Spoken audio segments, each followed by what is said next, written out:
What's going on, everybody? Another edition of SVG's At the Rink. We're going to head over to the nation's capital, Washington, D.C. I am pleased to be joined by two individuals from the Washington Capitals. First off, we have Cassidy Lien. He's the Vice President of Game Presentation.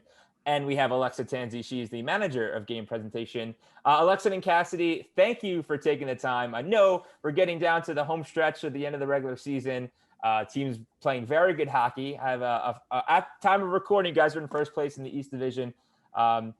Always playing good hockey. And as a Rangers fan, I can always say you guys are a tough opponent. We play you guys all the time. Alexa, I saw that face. I understand. Trust me, you guys are a great team. And now we're here to talk about in-venue elements. Capital One Arena is always bumping when fans are there, but this year a little bit different. Fans aren't there yet. We have some good news. We'll talk about it a little bit later. But Cassidy, I want to ask you the question first. Before the season started, before the first puck was dropped at Capital One Arena, what was the first kind of production plan that you had up your sleeve? So when it was the first game and, it was time to play hockey, what were you guys going to go run with? I mean, nothing was up my sleeve. I don't think any of us knew exactly what we were doing or what was going to happen or how it was going to look. It was, I think the difference with this is no one's been through this ever before. So it was new to everyone. The NHL and the NBA, which is all under Monumental Sports, we got together with the leagues nonstop and all shared resources and ideas. And I think for us, it was important to us without fans to be able to still put on a show for our fans and still make them feel welcome and still make them feel like they're in the building.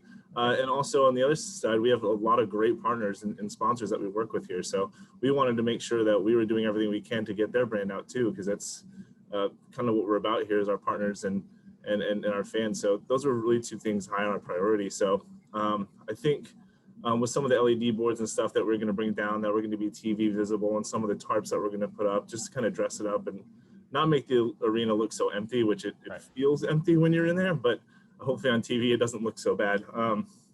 But I think the biggest thing for us as we were planning this and getting everyone together was how are we going to take this show to our fans at home and what platforms are we going to use? And we kind of all said, well, why don't we just produce the show in the arena as if there's fans there? Let's not just cater a show to fans at home. Let's pretend that fans are in there. And that means with our open video sequence and our on-ice 3D projection and our intelligent lighting and everything that goes into it, we said, let's just do it all. And we're going to shoot it in a way where fans can feel as if they're sitting at home watching their laptop, that anything that we're doing in arena, it's almost like they're watching our center hung scoreboard. Right.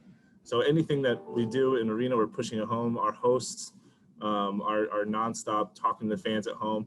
And then we partnered with a great company called Cassidy to kind of use as our platform. And they've done a great job integrating a chat function, and fans can send in video. So it's a whole interactive page that we've been doing. And then Alexa's really taken the reins and just producing a different show, game to game, partnered promotions, entertainment elements. It's been we went from not knowing what we were going to do at all and just kind of hopeless to really putting on what I think is a top-notch show, and our fans are really enjoying engaging.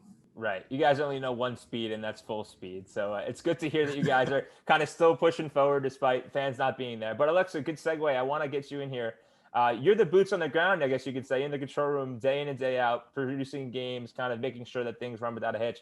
How is it like being in your position this year, knowing when you look down at the lower bowl, no fans are there? How has it been like? It is one of the strangest feelings I've ever encountered in my life. I was telling Cassidy during one of the first games that we were producing, it was just almost a culture shock of walking in and you see something so completely different from the normal, and it's just you, and you have a private hockey game. And it really is such a privilege and an opportunity to be able to produce something for the players on the ice, the folks that are in the bowl, but then to connect our fans and viewers at home to be able to experience what we're doing here every night on a game day. And it's a really unique experience that I hope that we never have to experience again. I do not want to go into next season without a full and wonderful roaring crowd at Capital One Arena. But in the meantime, it really has been a shift in my planning procedures to say, all right, in my normal rundown of scripting out a game, when I would usually be playing something towards the crowd, how instead can we integrate, something as small as a t-shirt toss to something as large as our pre-show open sequence, so that it's connecting instead with the people that are watching on television on their laptops at home. And it's been a really interesting challenge. And I hope that that's been connecting with the fans, that we've made these changes so they can experience it and chat along with us while they're at home. So we teased it long enough. We said that we had good news. Good news is that fans are coming back to Capital One Arena April 27th. Wizards fans are coming in a little bit earlier on the 21st. So we mentioned that you guys were going full speed, even with fans not there. Now that they're there, things may not be changing. But Cassidy, I'll ask you first. This may be a layup question, but what do you think fans could add when they do come? I'm sure it's crowd noise and energy that you guys have been manufacturing, fabricated crowd noise through the equipment there. But is it just a crowd noise? What is it going to be like when fans get back into the building? You know what? I'll take a step back from it. Yeah, we've been manufacturing the crowd noise, and it's and it works, and it helps our players feel a little bit normalcy and looks better on TV. And right. and with I think it's a little over 2,000 fans we'll have in our building. And our Caps fans are loud. They're so great and so wonderful. I've worked for a few teams in my life, and these fans are just at the top. They're so good. And so we have no doubt that we're going to hear every single one of them screaming and yelling, and we're looking forward to that. But I think just even from the beginning of fans entering the building and walking the concourse, and there's going to be a lot of regulations and CDC protocols and everything that we're going through and taking the steps to make sure everyone's safe. But just to be able to see fans there enjoying themselves. Right now we walk the halls on the concourse and it's just empty, and it just doesn't feel right without our fans. So I think the crowd noise and the cheering and everything is just going to be a bonus having them there. Just having them in the building and interacting with them is going to be nice. So Alexa, from your point of view, how do you get the fans involved? You won't be running fan prompts for no one now. They will be saying like, let's go Caps. They will be cheering. But I want to hear your opinion on the crowd noise that Cassidy mentioned. How will you mix? Is there still going to be a mix of the fake crowd noise with the real voices in the stand? How will you kind of balance the two? So that's a great question. And it is, as you said, we are going to mix the two, because while we're excited to have 2,100 people in our building and we know that they are going to rock it loud and proud, we still want to provide that atmosphere of a loud building. So we are going to still be integrating some of our crowd noise during all of our games. But of course, we are going to be so excited to hear real actual applause and reactions from folks, and just being also able to see folks up on our center hung and see fans in real life with their big excited emotions and screaming and yelling with those masks on as they're getting excited for the Caps, and able to rally them as we get into this close playoff run that we're going to experience. Just, to have a fan cam and actually get real reactions. It's just a very exciting prospect after, we've really been waiting for a long time now to get fans back, and we wanted to do it in the most safe and at the correct time for DC. And we're very, very grateful that now is the time, and we need them more than ever again, as it's this tight playoff race, to get them to rev up this building and get us roaring into the playoffs. I'm sure I could speak for both of you, but that's the one thing that you were missing back in the bubble last year. Having buzz in the building for a big playoff run, a big playoff series.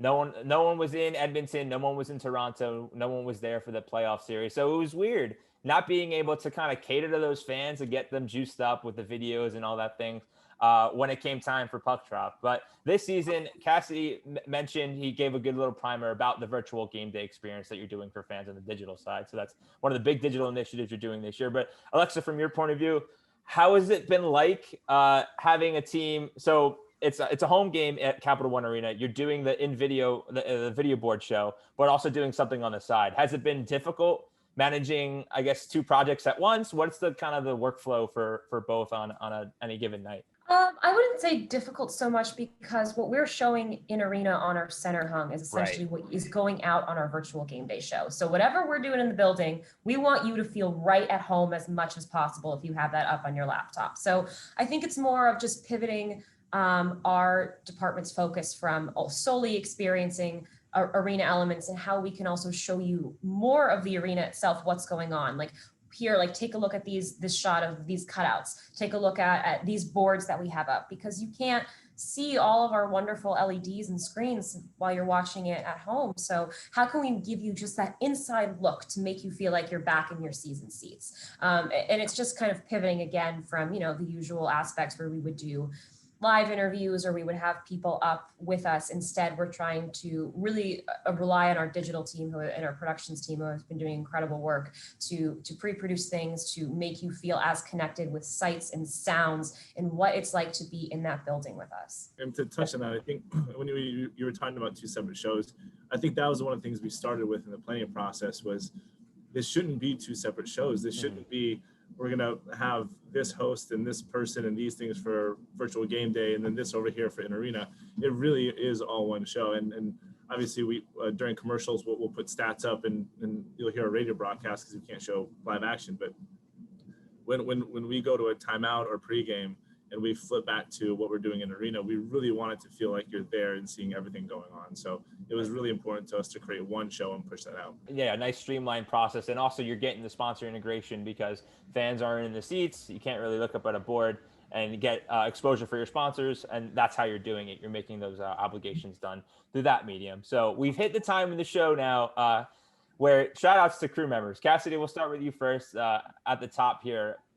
I guess we can, you don't have to name names, but from your perspective, how proud are you of your staff for just grinding it out this year? Because it's been difficult since the beginning, since January.